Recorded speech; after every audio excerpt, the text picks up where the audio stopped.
நலாஸ் நாட்டு சர்க்கரை நலமுடன் வாழ நலாஸ் இந்தியாவிலேயே நாட்டு சர்க்கரைக்கு ISI முத்திரை மற்றும் அக்மார்க் அங்கீகாரம் பெற்ற ஒரே நிறுவனம். தொடர்புக்கு 9047045000.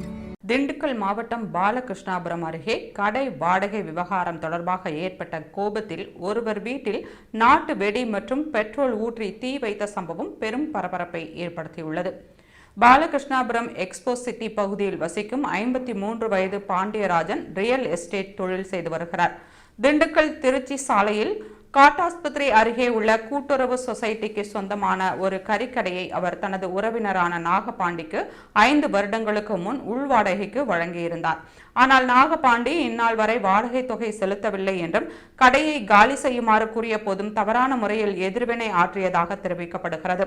இதுகுறித்து பாண்டியராஜன் 2 முறை காவல்துறையில் புகார் அளித்திருந்தார். ஆனால் போலீசார் எந்த நடவடிக்கையும் எடுக்காததால் நாகபாண்டி கடந்த 24ஆம் தேதி முகமூடி அணிந்து பாண்டியராஜன் வீட்டிற்குள் புகுந்து சமையலறையில் பெட்ரோல் ஊற்றி நாட்டு வெடி வைத்து தீ வைத்துள்ளார்.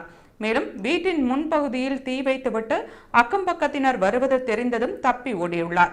வீட்டினுள் ஏற்பட்ட தீயை பாண்டியராஜனின் குடும்பத்தினர் போராடி அணைத்தனர். பாண்டியராஜன் அளித்த புகாரின் அடிப்படையில் போலீசார் வழக்கு பதிவு செய்து நாகபாண்டியை கைது செய்து நீதிமன்றத்தில் ஆஜர்படுத்தி சிறையில் அடைத்தனர்.